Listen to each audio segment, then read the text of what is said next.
what's that?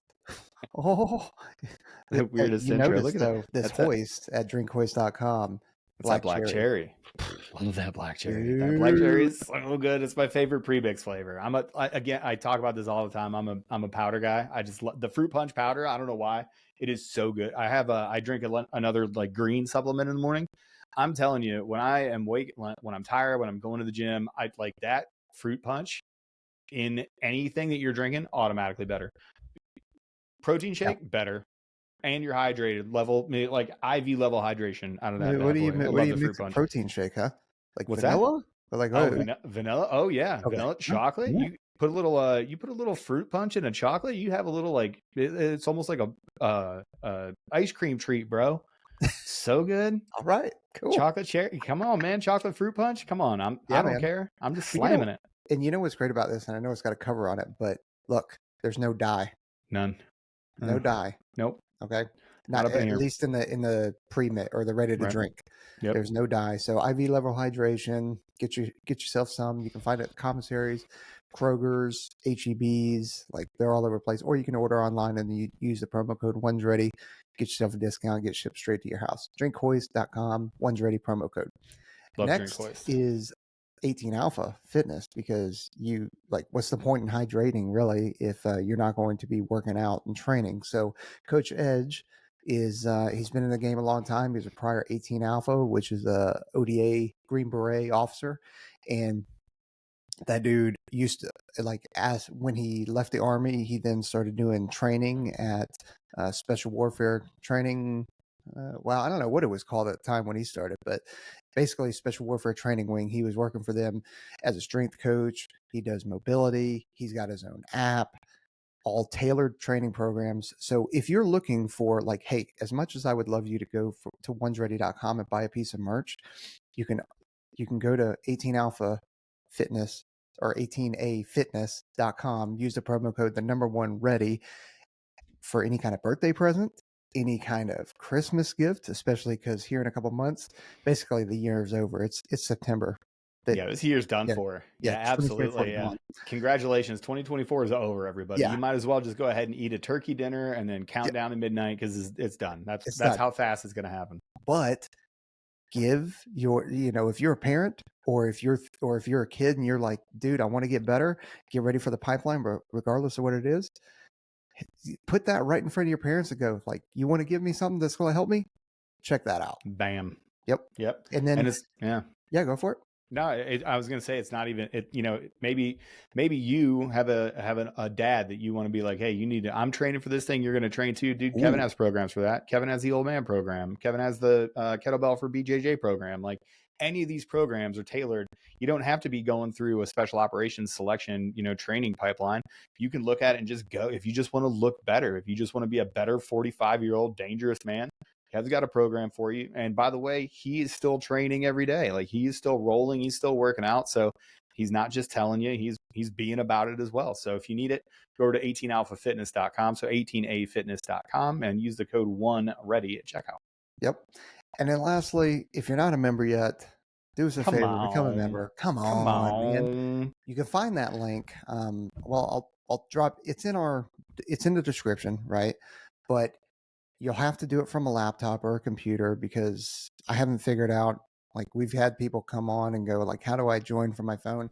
I haven't figured it out either. Okay. I cannot figure it out from the phone. I cannot figure it out. People are like, dude, where is it? And I'm like, oh yeah, it's super. I was pulling it up because I was responding to somebody, and I pulled my phone up. I was like, oh, it's right.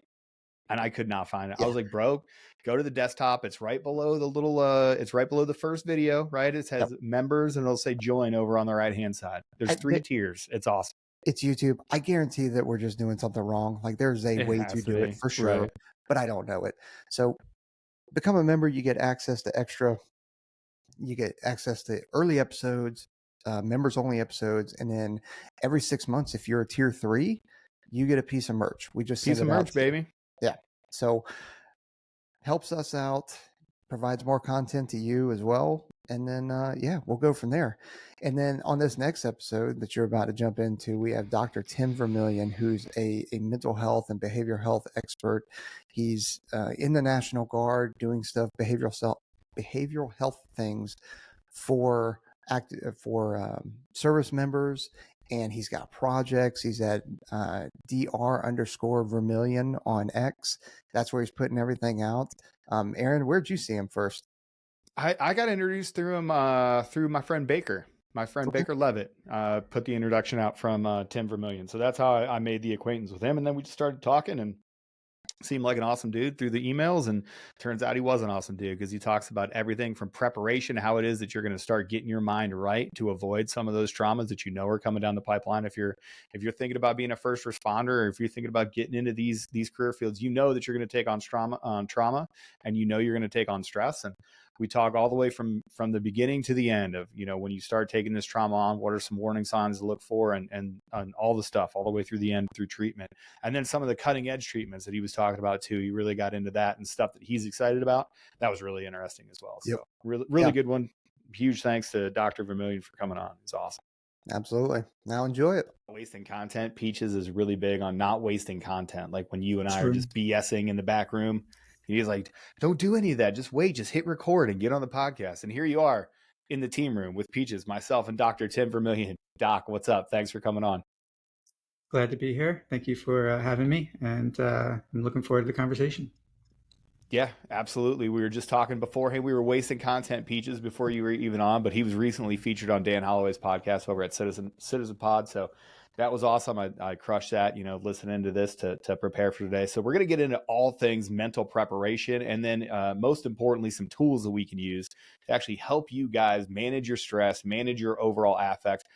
With Dr. Tim Vermillion, he's one of the smartest dudes in the game on PTSD and specifically veteran PTSD and social issues that he works through as a social worker. But we're going to get into all of that stuff. So, Doc, let's just for everybody out there that doesn't know you, just hit us off with your story. Like, go all the way back to you being a young, precocious man. Did you have any idea that you were going to follow the path that you did today? No. When I was 17, a friend of mine wanted to join the military, and so that's kind of how I started. But he got kicked out in basic, and I just kept going. And I was in the Guard, so I've been in the Guard for almost 25 years this month. Oh, wow! Congratulations, Peaches just hit 25 years as well, didn't she? Yeah. Yep. So hold on now. You and your friend went in together at 17, and then he got kicked out literally at basic at the first step, and you just decided to stick with it. Yeah, he got kicked out because he went AWOL. So he went home. Way to do it. Yeah, I mean, I'm just, you know what? I'm over this. I'm not going to put it a 2-week notice. I'm just going to kind of leave. Yeah, and I just stuck with it and kept going. I was a medic. I was going to be Graves registration, believe it or not. That's the what I initially wanted to go in for because I have a lot of family members in that business and funeral business and stuff. So I just thought it would be kind of a good transition. But the schooling wasn't working out because I wanted to go to school too. So I ended up becoming a medic and loving it and doing that for 11, 12 years before I transitioned to become an officer and, one of those people. But it was a behavioral health officer, so I was, have a specific job. Right now, I'm doing. I'm a commander for a medical hold unit. So everybody going through the medical process to be boarded, going through whether it's the medical board or the physical evaluation board. That's what I'm doing right now. Okay, and is that for like one of the transition battalions, or I'm sorry if I got the... It's still the National Guard, so it's the New Jersey Army National Guard. They have a medical unit, and then they have different kind of companies underneath it, and I'm the medical hold commander. So okay, that's awesome. So, back when you had a soul and you were a 68 whiskey doing the Lord's 100%. Work and being a medic, this is before the transition. What was the thing that led you away from being that 68 whiskey to where you are now? Because there had to be that time, we talk to a lot of folks, whether it's cross training or not, that's a big step in your life. I imagine that you were already pretty established as a 68 whiskey. You had your feet underneath you. You felt like you knew the game a little bit, but then you decided to make this big step, still in the medical sort of realm, but it's a pretty big step. What was that thought process like? Well, I was an E6 at the time. I had gone to Iraq. I was an NCOIC for a bunch of medics that were running with the operational security teams, with the OSI, NCIS, running missions, trying to find people to talk to. So we were their security, and I was kind of the head of the medics there. came back, and I had finished my master's of social work right before I went. So I was just kind of sitting there with all this education, and they offer a direct commission for that. So once you get licensed, you get direct commission. And so it became a choice whether I wanted to direct commission, continuing that route, or continuing as a medic. And although my sergeant major at the time was very upset with me, wanted me to go for E7, I did transition and I'm continue sure he along. was. Yeah, It he would was. hey, listen here, Yeah. Sergeant Vermillion. It would behoove you if you would please do not leave the enlisted ranks. Whoa. Yeah, but they did have a lot of respect for me as an enlisted NCO, and stepping away. They still had respect for me because they had to, but they had a little less respect because I did transition. Yeah. They do tend to, old Sergeant Major, they do tend to hold that against you, don't they? Mm-hmm. Yeah. the So had the mental health aspect always kind of played in the background with you, or I mean, because you're dealing with a lot of that stuff as a medic. And you said you had been to Iraq and everything like that, so I got to imagine that you were actively treating people while you were there, and so you're already dealing with that as it is with a mental health aspect. Yeah, when I was young coming in, but my bachelor's program was psychology and sociology, and one of the internships that I did was with a kind of a big brother, big sister type organization called SPAN, the Supportive Parent Aid Network. And while in there, I wanted to become a psychologist, a therapist. And the social workers there are like, well, don't become a psychologist if you want a job. So really it became, if you want a job, then social workers have tons more availability to get a job that a psychologist would. And so I kind of started sliding that way. And that's how I became doing that, becoming the therapist that I am today. And yeah, you're right. While in Iraq, there's a couple of things that happen. One is that I'm a medic and people come talk to me anyway. But the Yeah. other one is that people know that I just finished my master's program. And so they would talk to me even more, knowing that I have this education behind me. And it's funny because it was with an infantry group and they all thought they were crazy, and I didn't disillusion them of that notion. But they wanted me to write a book about them and everything. I haven't done that yet, but I'll never forget them. Yeah, it's man, you got put right in there. I mean, without having, yeah, I get it. You were going through all the training and the education and stuff like that, but I mean, you really are in the thick of it because you're dealing with everything over there. You're not just dealing with the kind of fallouts from conflict, on the medical side, but then also on the PTSD side, you're dealing with some of the soldiers that have financial issues, are fighting with their spouses. Maybe their spouses are cheating on them while they're deployed. Like there's a lot of just almost large pendulum swings when you're deployed because as a dude that's deployed, in a way you almost feel helpless as well because you can't just like, all right, let me go down the street or let me pick up the phone, especially in the early days, when we didn't all have FaceTime and Skype wasn't as prevalent and Wi-Fi wasn't as prevalent. So Never seen. you're really getting thrust into all the different things right off the bat while going through an education. Yeah, and I was, as the NCOIC in an infantry unit, there was nobody like above me that was also a medic that I could really turn to. I could reach out to people that I know, but not in my chain of command. So, I would also have my own imposter syndrome. So then the medics underneath me, I could appreciate more what they're dealing with on their day to day. But yeah, I had people with suicidal ideation, had to take them to the hospital because of relationship issues that stemmed from it. I had people with medical issues that were threatening with their career. They had those things coming up as well while in Iraq. So we had a little bit of everything while over there. Well, and Aaron and I, we kind of, have been through, I don't say pretty much all the ranks on the enlisted side, and had, mentored young team members, stuff like that. So Aaron and I know a lot of the programs that are out there that the military provides, but a lot of people don't. So the job that you're doing for the National Guard right now, that exists um, in the Air Force, Marines, Navy, Space Force. Like they all of them have them, correct? I believe they have some version of it, even in the National Guard. How they do this medical hold stuff can be a little bit different. Are you talking about that, or are you talking about behavioral health just in general? Behavioral health. Okay, so some of them have enlisted behavioral health people. I don't think the Air Force does on the guard side, right? They have the civilians they bring in, so they contract civilians. We also have some civilians that we bring in that are usually both civilian and military, so they work on like the tech side. Um, but yeah, so some of them don't have their own psychological components that are part of their units, but they do have outside contractors that they do bring in. Nice. All right, Doc, we're going to switch gears. Hard switch. Here we go. I hope you're ready for it. So a lot of the people that are listening right now, they want some tangible stuff so that, one, they can understand, like, because our number one thing here is education, right? We just want to present you the information, as much of it as we possibly can. Of course, we're biased towards the Air Force, or we're biased towards special operations, but we're going to present you the information so that you can make your best possible decision, right? That's our whole shtick. So when we start talking about stress, there's eustress and there's distress. It doesn't matter. It's all stress, good or bad. Eustress, good stress, distress, bad stress. And we're here to cause distress during our selection process because you want to see how people respond to it. So there's a couple of different ways that people can actually address stress as a training item, as opposed to some, thing that has to be this huge overarching, like, bad experience.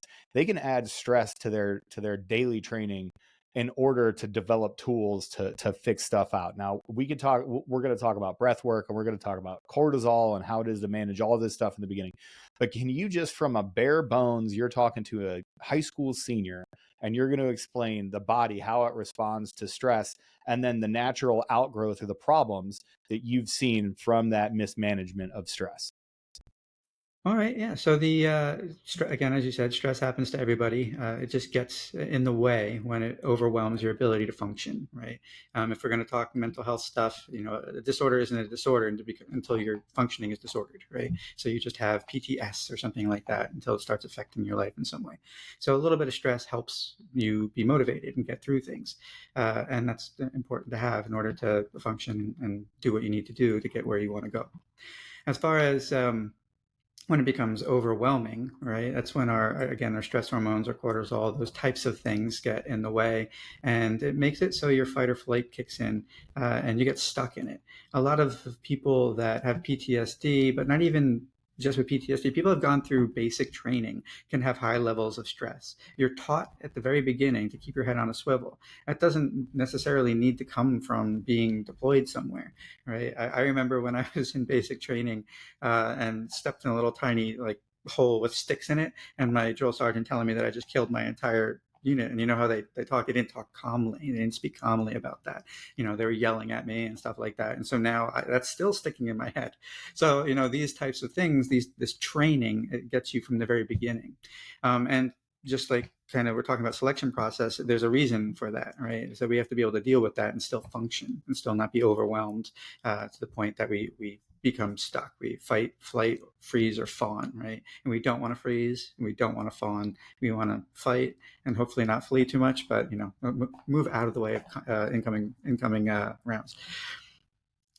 So how we do that, right, is to we can train you in terms of distress tolerance, and we can call it like a window of tolerance.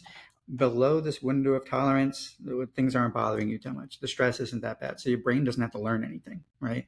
There's no reason to learn if things aren't causing you to be upset in some way, your body to be upset. So you don't learn, right? So we need to have this optimal environment where you can learn to deal with things in general, but distress. On the opposite side, you have the higher level, which is the upper edge of your window of tolerance, and beyond that is when you start to have that narrow view, where everything starts to become tunnel vision, and the big picture you lose it. You start to kind of just hyper focus on things, and your job, your work is not going to be that as great as it could be, but usually you're really focused on the mission, so that can help sometimes. So what we can do to increase this window of tolerance is to start titrating. And how we titrate is to teach you some skills that will work for you, because these breathing skills that we just kind of mentioned, they don't work for everybody. So you have to find something that does work for you, that you have some confidence that'll work for you.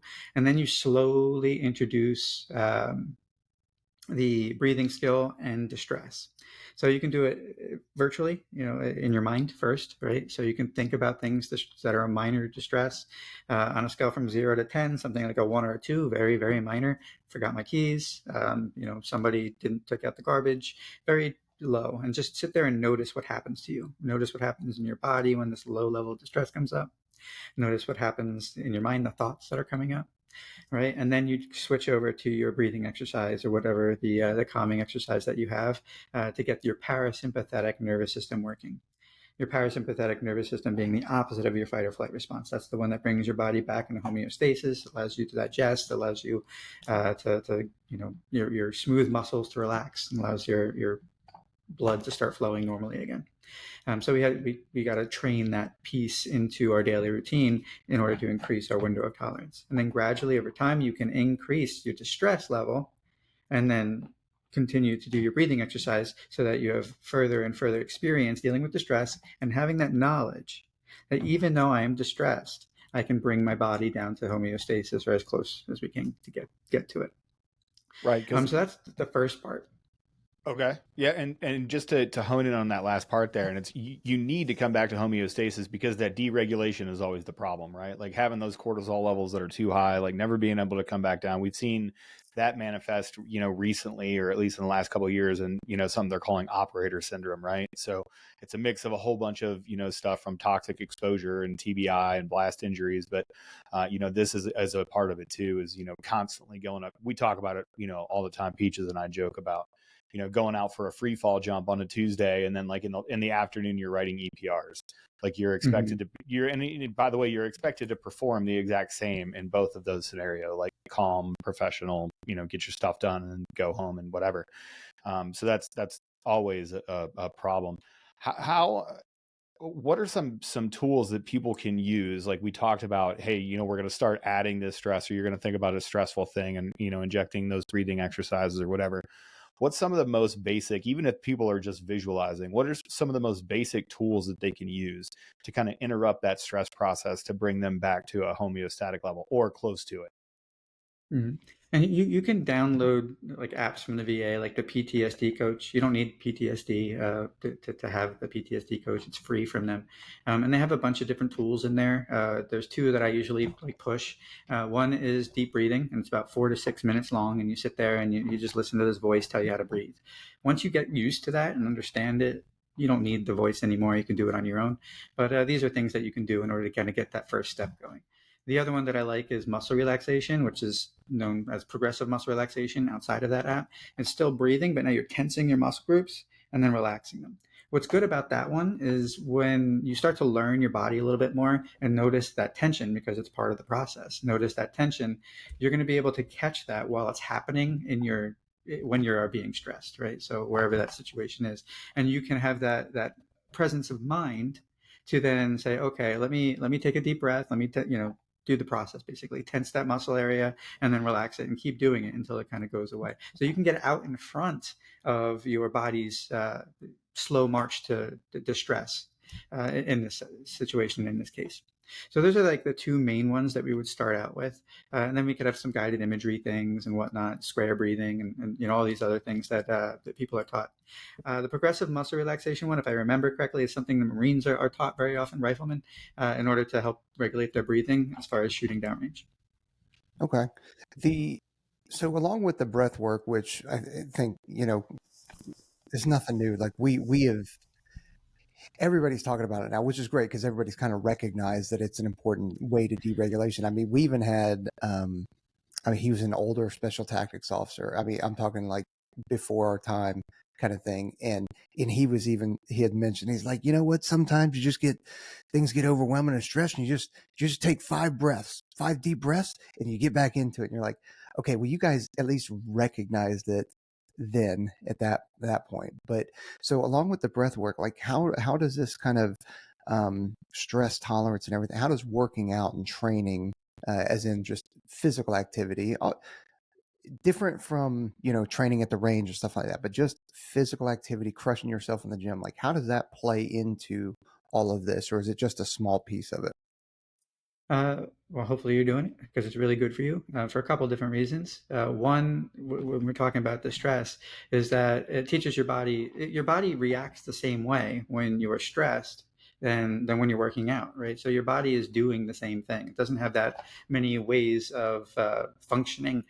So when your heart's beating fast because you're doing cardio, your heart's beating fast when you're stressed. It's the same heart beating fast, except you have two different interpretations going on in your mind. So as you learn your body through working out, you can use that information to kind of overcome a lot of the negative thoughts, the fears that might be associated with your stress. Why am I deep? Why am I breathing so fast? What's happening? My heart's beating so fast. Our emotions, I'm a bad therapist when I say this, but emotions don't matter, right? And what I mean by that is emotions are little signals, or they should be little signals that just tell us that something's up. And what we end up doing as humans, I guess, a lot of times is start to rely on our emotions too much, right? And if we feel guilty, then we must be in trouble for something. We must have done something wrong. If we feel nervous, there must be danger, right? None of this is true, right? Or it could be, but in terms of your emotions, it doesn't necessarily mean that this is true. So why I bring that up is because we want to be able to recognize what your body's doing, and we can do that by working out, right? We can recognize that we're sweating, when we're beating our heart, are beating fast, like all of these things that happen when we're working out, same things that are happening when we're stressed, and it's for the same reason. Our body's gearing up to do some heavy lifting, whatever that heavy lifting might be. Yeah. And I look at it as another opportunity to train in how to deregulate. Like if you need a chance to get yourself and your body stressed, and then you need to work, do some breath work, like that is a way to bring your heart rate down. So just like you were talking about with some of the Marine, long shooters, like that's kind of what they're doing kind of way. And I'd be remiss if I didn't mention, like, and everybody's going to think I'm plugging the hell out of them, but I really have. Have you seen any of the deep end fitness stuff, like where they're doing pull work? So you're doing exactly that. You're mixing training. Sometimes it's weight, sometimes it's body work with underwater work. So there's a lot of breath holds. And then prior to that, you're doing some of that box breathing and working to deregulate it, because it's a whole nother thing once you start going under the water, and you can't just like, all right, I'm going to breathe in. Like you've got to be able to control and deregulate. Yeah, I haven't heard about that, but it makes complete sense to me as far as, and it sounds like they do it within reason. It's a progressive type of thing, which makes perfect sense in terms of the stuff that we've already been discussing today. Is that you kind of start with minor distress and then work it up until you're in a pretty hairy situation underwater, not being able to to take that breath and be able to get out of that in an appropriate way without causing damage to yourself or others. Yeah. Right. So we opened the podcast. We started talking about kind of like what this stress is, right? And you said that you don't have a disorder until you're diagnosed as living with that disorder and you're actually in it and stuff. So as we're approaching, we've done the best that we possibly can be with our physical fitness, diet, nutrition, avoiding alcohol, avoiding other substances, healthy patterns in life, all of that stuff.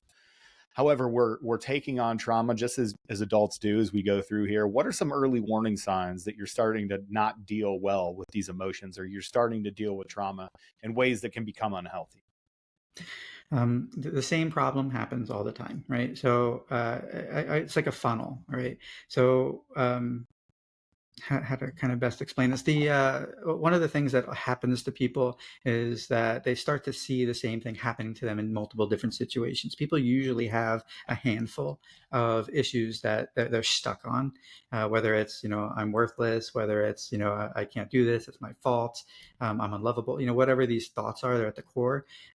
There's a bunch of different situations that'll eventually funnel down to that. Like I didn't meet my max, in the PT test and the physical fitness test, right? And so what does that mean to you, right? So some people will be like, I can do better next time. Other people are like, this is just another example of how I'm just a failure, right? So these types of things are things that when you see the habit start happening, we need to figure out where that came from, get to the root of it, reprocess that memory network so that it doesn't continue to burgeon these negative thoughts, and come up with some adaptive material, some adaptive ways of looking at yourself, other people in the world. And we can do that through EMDR, CPT, behavioral therapy. We can do that in multiple ways.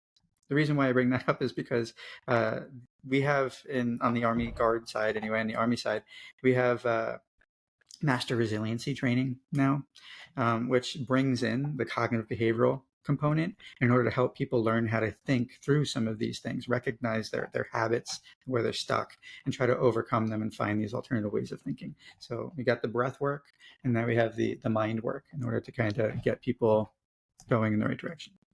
Yep. And CBT really, I mean, from a guy that's used it, like I'm telling you, as a patient here, like giving my input on CBT, like I really found that actually helped me out. Like it helped me interrupt processes, because I am one of those guys that catastrophizes like way too much. Like everything is always wrong. The just world fallacy, the bad things sometimes do happen to good people for no reason, because the universe is a cold and cruel place, depending on what it is that you think, right? So it's just one of those things where if you can interrupt those processes earlier, at least now I can recognize them. And that's thanks to CBT. I do want to talk about EDMR a little bit, because you are, EMDR, eye movement desensitization and reprocessing. Can you just explain a little bit of what that is? Yes, it's one of the practice guidelines for PTSD for the DoD and the VA. So it's one of the main ones that they have. And what it is really trying to reevaluate memory networks. So where your negative thoughts come from, where your negative feelings come from, we try to find other memories that are associated with it. And then we go and reprocess those memories so that they're stored differently in the brain. There's EMD and EMDR. EMD is just desensitization, right? So EMD is you bring up the memory and you make it so it doesn't cause the distress in your body today that it would normally do that. EMDR does it one step further, and instead of just distressing, now it's going to make connections to other memories, other positive adaptive material, so you come up with more adaptive thoughts about yourself. The phrase "what fires together wires together" really is apt in this situation, because what we're doing in that case where everything's making a connection is we're bringing up a memory, and then we're also having it fire with other memories that are not disturbing. And so what happens is that the stress level even comes down lower, and people have a different emotional reaction, maybe even a corrective emotional response. Okay. So, I mean, that's so hard for me to like essentially wrap my head around. At what point in somebody's journey would you make the decision between like the tools that we've already talked about, so CBT and EMDR? Well, CBT you can use proactively. EMDR is more of a reactive thing, generally. I mean, you can do a future template, but the future template, if you get stuck somewhere and you're still going back into the past and working on past memories. One of the things about cognitive behavioral therapy, EMDR, these things is they're still working on past, right? The lessons you learned in the past. So one of the things that we say about PTSD in general is PTSD is a problem of avoidance. Don't avoid it, right? Only, like, I forget what it is now, 20-30% of people end up with PTSD. You might have an acute stress disorder at the very beginning, right, at the first month, but it doesn't last the PTSD for most people. But one of the things that make it last is because you don't have that connection. Your brain isn't allowing itself to make connections with other memories, other experiences, because you lock it away, put it in a box in the back of your head. So use your debriefings, your however they come up, in your missions and whatnot. Be okay with talking to somebody. You don't have to talk to your wife or your spouse, for that matter. You don't have to talk to them about the specifics about seeing something that was crazy. You can talk about how it made you feel and how you're feeling today about that. I saw something, it's really distressing. You can talk about something without getting into the details. So not avoiding is the big piece there. Yeah. And I've been guilty of that as well, coming home from any day and just being like, how was your day? Oh, it was fine. No, it was actually terrible. It was terrifying. I almost died on a jump. And what I like, these things, or, somebody got, severely hurt and we had to treat them and all this other stuff. It's one of those things you get home and you're like, well, I don't want to dump on you and I don't want to make you this problem. And it gets into this wacky spiral of, it's this weird self-hate thing too, where you're like, I don't want to dump anybody else's problems on me. Okay, well, you should be able to deal with them on your own. Okay, well, you're not. Well, you should talk to somebody. Well, you can't dump your problems on somebody. And then we just go around and around and around. So I definitely understand that. So as we kind of go through here, through the through line of, what do we do to protect ourselves? How do we start building these tolerances and these calluses to these things that we're going to encounter? we go all the way through kind of like the warning signs and symptoms. Let's get, to true, PTSD. When people are getting close to being in crisis, especially veterans, I know that there's no one single archetype for what it is a veteran looks like. But if you were to have to be like, hey, this person comes into my office, this is the classic presentation of somebody with a problem, what would that person look like? Um, It depends on how far along they are in their PTSD. So if they're very far along, they are completely numb. They're kind of detached. And when we do our PTSD screenings, there's a phrase, in the last 30 days or so, are you detached from other people, your surroundings, right? So you're very detached and very numb. And what happens there is, because the memory that we're avoiding is so distressing, right? If we ever have anything that starts to go towards that memory in our minds, an emotion, a thought, we're going to start cutting that off. And as we start cutting these things off, we're starting to cut our ability to have emotion off, because any emotion could lead to there. So we don't want to have any emotion. And so it becomes this point where you're just numb. And so if you're talking to somebody and they're not having any emotional life whatsoever, they're all in their head, just kind of replaying the same, if they're telling you the memory, they're just replaying it as if it was something they're watching. That is a big, banner, I guess, to say that, this person's pretty far along in their journey in PTSD.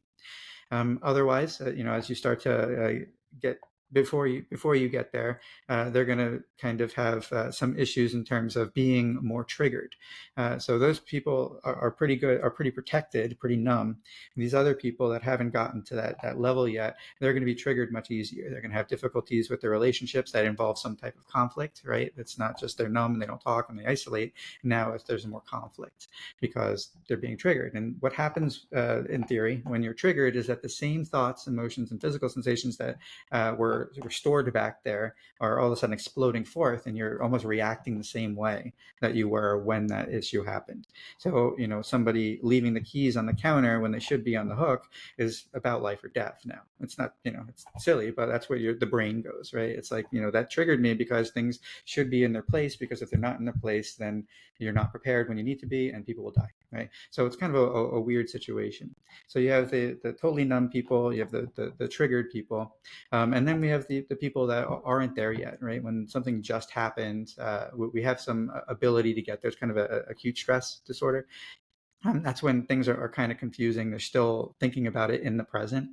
And that there is a great opportunity to do that debriefing and to kind of work on the windows, right? The frames of what happened, like window by window, in order to kind of help them distress that and get it out before they lock it away and it becomes something nefarious. So that works.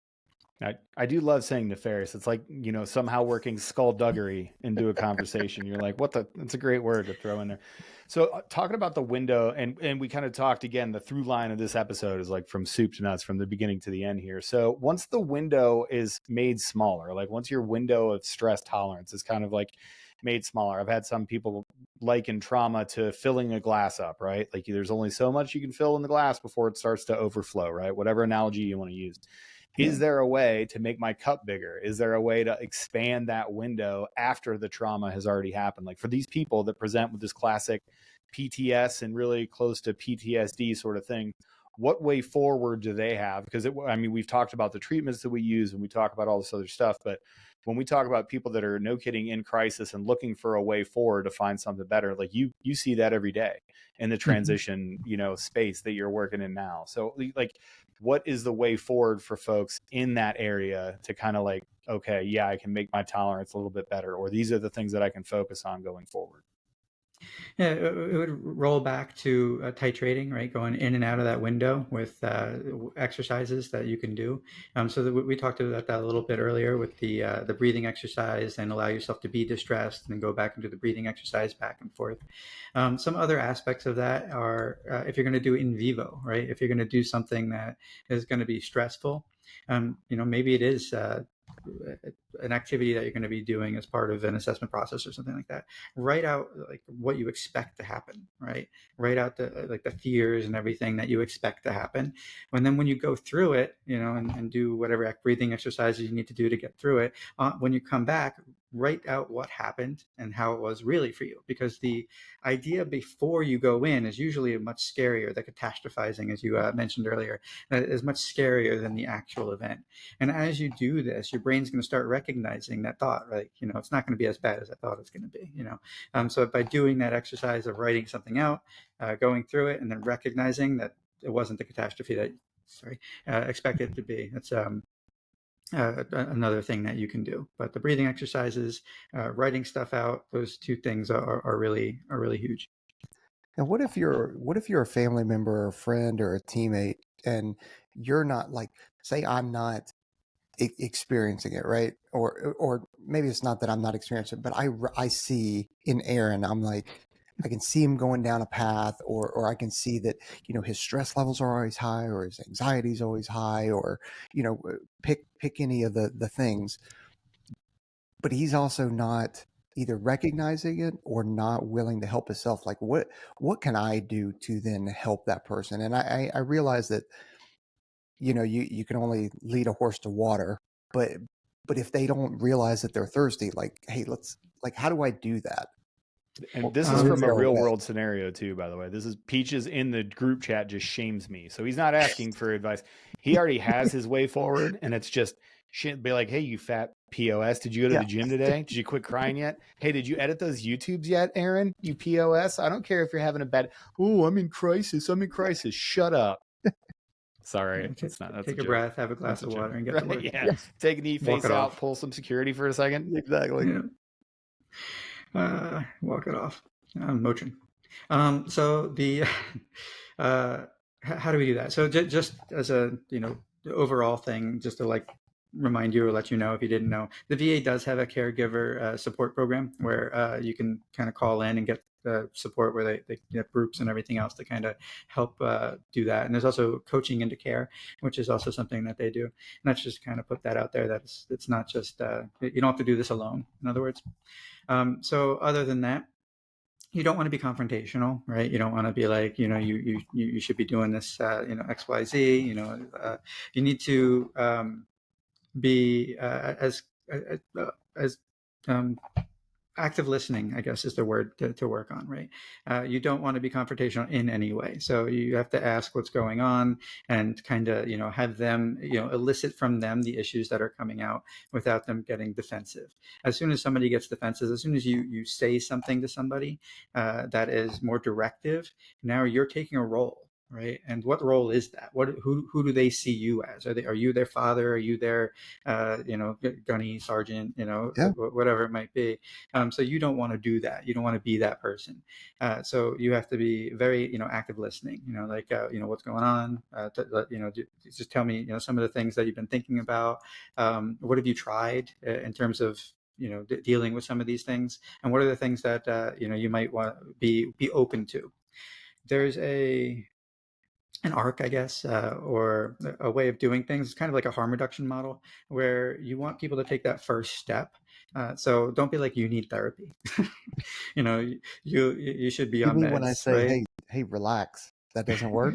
Yeah. Hey, calm down. Relax. Yeah, calm down. Yeah. When my wife gets really mad at me, I just tell her, calm down. It's not that big of a deal. She's making it up. Boy, I'll tell you, that works like a charm. Mm-hmm.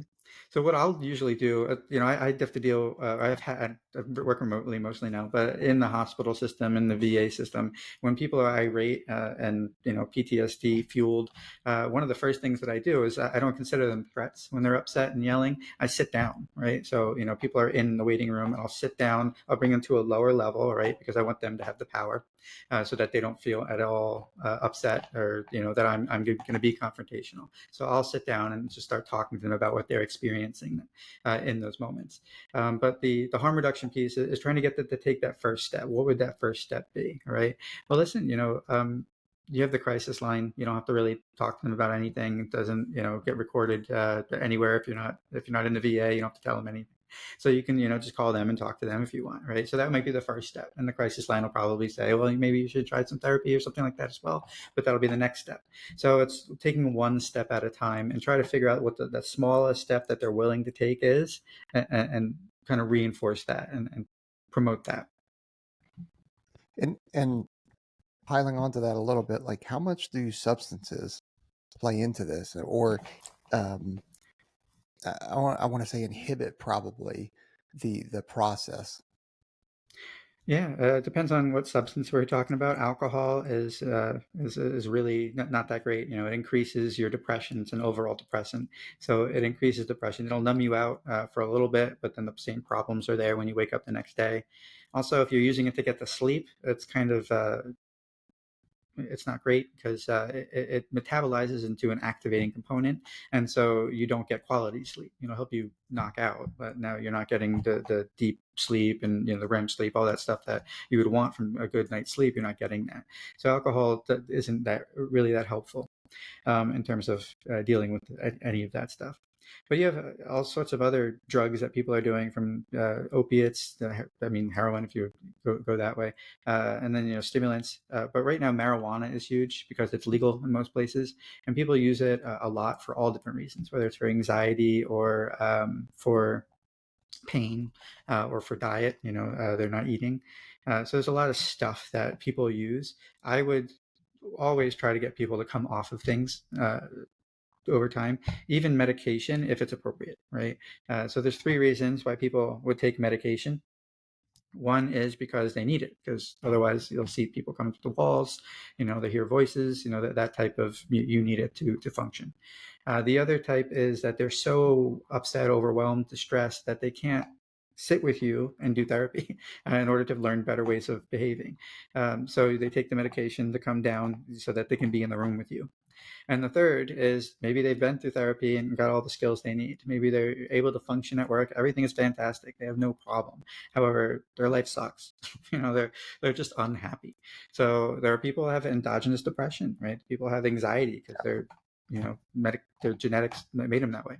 So maybe they take a medication in order to increase their quality of life. So those are the 3 things that I would do. But if you're going to take a substance, I would say, lean towards the medication side and have an exit plan. Yes. So you're telling me For the medication. you're telling me Yeah. self-medication isn't correct? Wow. Well, I've got 22 years that disagrees with you, Doc. Yeah. and also it affected my mental health negatively. Yeah. Tobacco is an interesting one, right? Because nicotine is a stimulant that a lot of people use. The military has been using that for they used to put it inside of our rations. Mm-hmm. So tobacco is a huge one that a lot of people use. And it's, again, people say it helps you with my anxiety, but it's just the same thing as the other substances. If you can get off of that and find a different way of dealing with that anxiety, it's much healthier. Rip it, caffeine, I've done it. So, Yeah, well, but it's not the most healthy way of dealing with these things. So if we can avoid that, we would want to avoid that. But so like in the grand scheme of things, like when you lay out like the big 3, just say tobacco, marijuana, and alcohol, is it fair to say that alcohol is probably the worst of those then? Yeah, because if people just had like the normal amount, which was it 4 drinks at most a sitting for males, 3 for females, and even then it's only like 1 per week. Yeah, it's like 1 a month. One of those 4 to 6 per week. Like you get that Exactly. once a month, and then it's like 2 to 4 drinks per week or whatever. So it adds up to like 15 drinks a month or something. Yeah, but who does that? Nobody. Yeah. So that's what makes it bad, is because alcohol starts to, affect you in different ways. It lowers your inhibitions and maybe even starts you being more open to other substances. But, people, we just had the 2 hockey players, right? They're killed by drunk drivers. Crazy, but you're not thinking about these things. It's not just you that you're affecting, it's your families, it's other people. So you want to stay away from using alcohol to deal with your symptoms. So if you do it socially for fun, that's okay. But if you're using it for self-medication, and that's okay within reason. But if you're using it for self-medication, that becomes an issue. Yeah, for sure. Are there any projects or anything like that you're working on that you're? I guess there are. I was just thinking about the psychedelics, right? When you started saying, are there any projects? I'm thinking about all the psychedelics that people are doing. Well, I'm not involved in that, but I'm interested in it. I'm hesitant to bring that up right now, just because, Aaron could talk about it. Me, it's like I'm still active duty. It's like, but go into some of your projects you're working on. it's more of kind of just investigating and exploring right now. But the in EMDR, the idea of distress tolerance and becoming desensitized runs the same as some of these ideas around the psychedelic. So it kind of makes me think about the same things. Doing what we call bilateral stimulation, because there's some weird things that we do in EMDR in order to tax your brain a little bit. Doing that allows the desensitization in the amygdala and that part of the fear center of your brain, so that you don't actually feel as much distress or fear or whatever that might be. But the same thing happens with the psychedelics, and that's kind of the interesting tie-in for me, is that the MDMA, the psilocybin, these both have a similar explanation. One's chemically related, and the other one is not. But so that's why I'm interested in those things. I know that the FDA just kind of put a kibosh on MDMA for a little while, for waiting for another study. But the VA, is working on this stuff too because of the potential benefits it has for our veterans and whatnot. And some of those treatments, speaking about ketamine specifically, I had an 18 Delta friend of mine that stepped on a tank mine on his second deployment, his first mission out, and it blew both of his legs off. So unfortunately, he's a below the knee amp bilaterally on both legs. So, I mean, worst possible scenario. So he went through his own problems. I mean, this is 2015 is when his incident happened, but he went through his own problems to get back to a place where he was just mentally healthy enough to go through his day. And he said ketamine treatment changed his life. So he was an 18 Delta. And through those talks, we looked at the incidence of post-traumatic stress in relation to injuries that people had. And the focus group that got ketamine was way lower. And it was for the same sort of process, right? When ketamine is a dissociative, not necessarily a hallucinogenic, but it alters your perception of the stressful event. So when you come back to it, it's funny to hear. I've given ketamine to patients before, and it's funny to hear them come out of their ketamine induced, state and go, "Oh yeah, man, like I was on a rocket ship with an alien and whatever." I was like, "Well, bro, I was elbow deep in your inguinal area packing a wound, and you're singing." Like I literally had a dude, I don't know what language he was singing, but he was singing a song from a different language as I'm literally packing a wound on him. The stress from that event is very low. And when people start talking about some of these other, especially plant-based medicines or whatever, it all has the same thread. And it's, let's talk about this event. And that's where MDMA was initially used in treatment, was let's lower these inhibitions. Let's get you talking. Let's have these low dose of MDMA and use it as a adjunct to therapy. It's crazy to watch the pushback, especially like Marcus Luttrell, the SEAL from Operation Red Wings. His twin brother is actually a Kentucky, I want to say senator or congressman, but he's pushing for Ibogaine. So Ibogaine and ayahuasca therapy, because they found an opioid addiction that when you take a trip on Ibogaine, you wake up and it's no withdrawal, no nothing. You just break the opioid addiction, and people go on. That's obviously very close to his heart in Kentucky and Appalachia and their problems with the opioid epidemic. Yeah. But they've been finding, especially with veterans, you wake up and it's these things, these addictions that people haven't been able to kick for years. They wake up, they're like, "Oh no, the thought of even drinking alcohol just disgusts me." And it's like they wake up like, and granted, it's 8 hours of the most intense trip that you've had. Like you're gonna pay the boatman on the River Styx for that one, but sure. It's crazy to watch the pushback. FDA. You mentioned putting the kibosh on MDMA research for a little bit, but watching the decriminalization of psilocybin across the country, watching some of these people pushing for ketamine, psilocybin guided MDMA, therapies and procedures. It's wild to me that we're not using more of it, because there is still a problem. The VA. I'm sure that they're doing some great things, and I want you to talk about those too. But the VA hasn't been doing so great on some of these other things. The answer with the VA, it feels like sometimes, is either, well, you're just not gonna. It's either abstinence, or we're gonna just completely put you down and just throw pills at you and whatever else. Like there's a wide middle ground there, and that's where these psychedelics and some of these other holistic treatments lie. And it's a little bit frustrating to watch the VA not approach those aggressively. So now that I've talked crap about them, I do want to ask you, with your experience with working with the VA and with the system, what are some things you're excited about that the VA is doing right in the field of mental health support to veterans? Yeah, so I'm not speaking for the VA in any way. Got it. Yeah. Right. Yeah. So, Neither are we. Nope. but they do have. They are studying these things, right? That's one of the big things, and they've done. They've studied. They're studying the psilocybin right now. I think they did the. My brain's not working with me. When you got the bends, what's that thing called? That system that you go under there and they repressurize you. Oh, the chamber?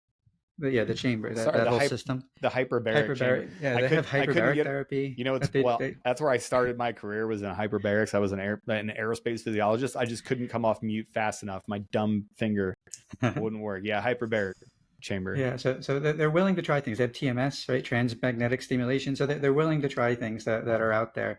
But one of the things is that they are federal. And so they have to try things within the context of what's already accepted on some level, right? So they can't go too far out of bounds within their organization. So they're doing a lot of good things, a lot of research. They're trying new things all the time. But at the same time, they're kind of stuck. Again, I talked about tobacco before, and that's one of those things. The same thing is that they'll talk about nicotine all day, and they have a huge program, and it's fairly successful. But they'll tell you like 70% of the veterans want to stop smoking. Mm-hmm. But what about the other 30%? Right. What about the other 30% that don't want to stop nicotine? Right? Is there a better thing that they can be using that's not going to kill them? And you know they won't allow vaping, right? Because again, that's not accepted right now. Right. But vaping is 95% healthier than tobacco. And what it's a harm reduction thing. Yeah. Well, and what I will say here is that unfortunately the VA misrepresented the study that they found on vaping on how dangerous it was, and they set it to their own whatever. So, and I'm going to put a plug in here. I'm aligned with smokelessvets.org. We're trying to get 1 million vets to stop smoking by 2035. So smokelessvets.org, go check them out. It's a thing close to my heart. I do enjoy that thing. So I do not want my bro smoking. So maybe just throwing a Zin in your mouth is just straight nicotine. Maybe that's not the worst thing in the world. Maybe having a patch isn't the worst thing in the world. Would I like you to get off of it? Sure. But I sure as shit don't want you to smoke.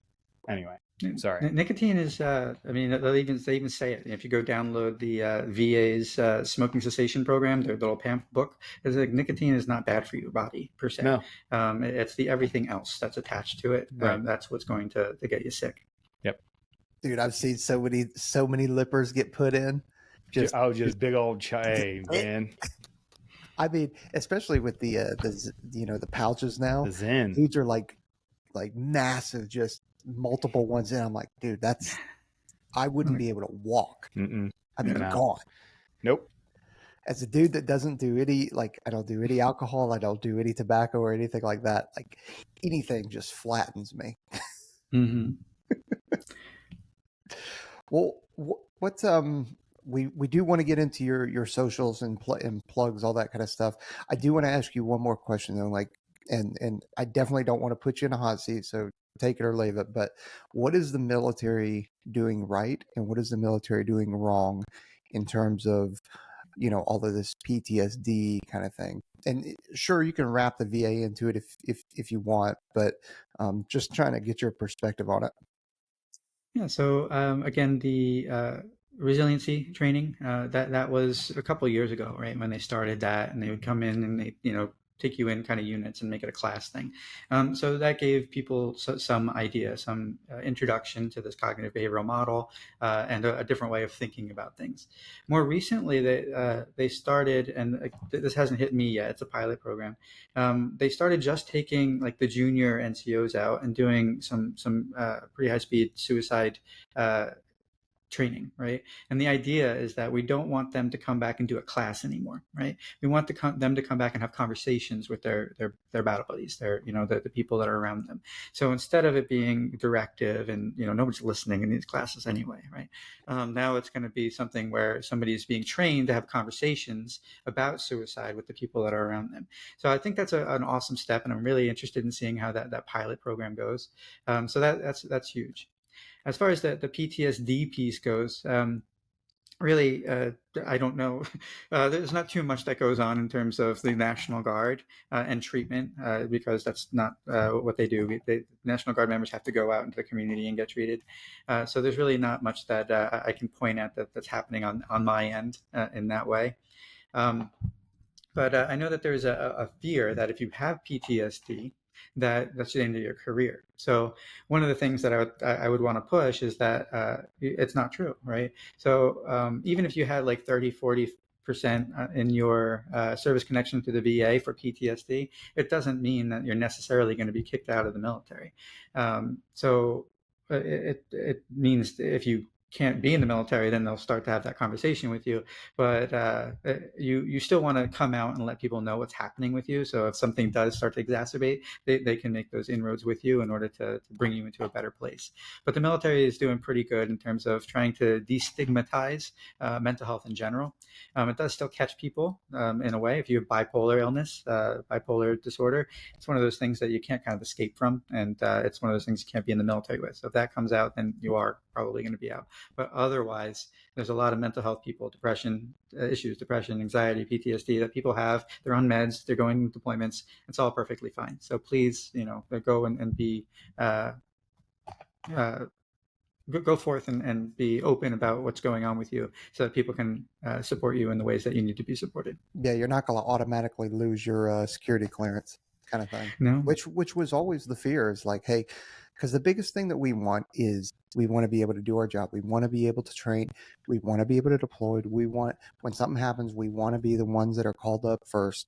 And if because of those things you're not allowed to do it, or you're injured, or something's going on, or you lose your security clearance because of, you say you visited behavioral health or something like that, that's, so it's good, because it's kind of the way that used to be, but now we have evolved finally. Yeah, we're slowly destigmatizing. It's not perfect, but we're working on it. Yeah. Doc, what are you passionate about? What do you got working on the horizon? And then where can everybody reach out and talk to you if they want to pick your brain on all this stuff? And we barely even scratch the surface of everything that you're working on here in this short hour that we spent talking together. So where can people find you? And then what are you working on in the future? And what are you excited about? So you can find me on X mostly. That's where I find myself. And that's at dr_Vermillion. And you can also go to drdrvermillion.com. That website's going to be redone a little bit, but that's my other website that I'm using mostly for clinical stuff.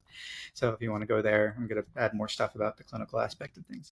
And as far as moving forward, really, believe it or not, I talk about EMDR. It's because it's a really passionate passionate thing for me. I'm actually on the board for the International Association, and I really have faith and hope that it'll work for people.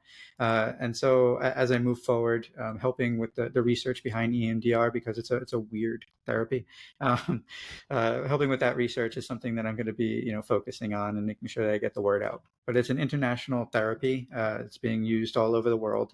Matter of fact, I think Denmark has the most practitioners per capita, like per population, than any other country. But it came from us. It came from here in the United States. USA. Yeah, take that, you Dutch. There's two things that I hate, Doc: intolerance of other people's culture and the Dutch. It's a bit of a dated reference. I don't care. I'm just going to plug EMDR because it's a big thing that I have a lot of push with and belief in. Yeah. Well, that's awesome. Dr. Tim Vermillion, thanks, first and foremost for your 25 years of service. That's just ridiculous. Congratulations on that. It's a big milestone. It's a quarter of a century that you've been supporting and defending the Constitution of the United States of America in multiple different roles, from 68 whiskey to now being the social worker that you are, with your focus on PTSD and EMDR and all the other stuff that you're working. It's just awesome. I appreciate you taking the time to talk to us. So we ask all our guests the same question. If it's, say it's somebody that's getting into the mental health career field, maybe it's somebody that's going to go try to be a first responder somewhere. Maybe it's going to be, hopefully a pararescueman or combat controller or some other, special operator in the Air Force. We always ask our guests to try to give them a piece of advice to carry with them. This can be something that you're focusing on for their mental preparation, or just a general nugget of wisdom for everybody out there that's listening that might be trying to do something impossible. What would you tell those folks? Learn as much as you can from the people that have been doing it, right? So follow your mentors. They have tacit knowledge, which is not something you can get from anywhere else, right? Tacit knowledge is knowledge that you get from doing, right? So you might have all the book knowledges in the world, but You follow your mentors. They're going to have the tricks of the trade. They're going to do things smoothly, right? And as smooth as you want to learn how to do them. So you're going to develop tacit knowledge over time, but follow your mentors. Crushed it, sir. Sometimes people don't have a good answer to that when you absolutely killed it. That was a good one. I appreciate that. Everybody else out there, got him. Yeah. Congrats. We call that a viral reel in the game, Doc. Everybody else out there, go over to onesready.com. Make sure you're just absolutely smashing that subscribe button. Turn on your notifications so you're not missing awesome episodes like this. We want to say thanks.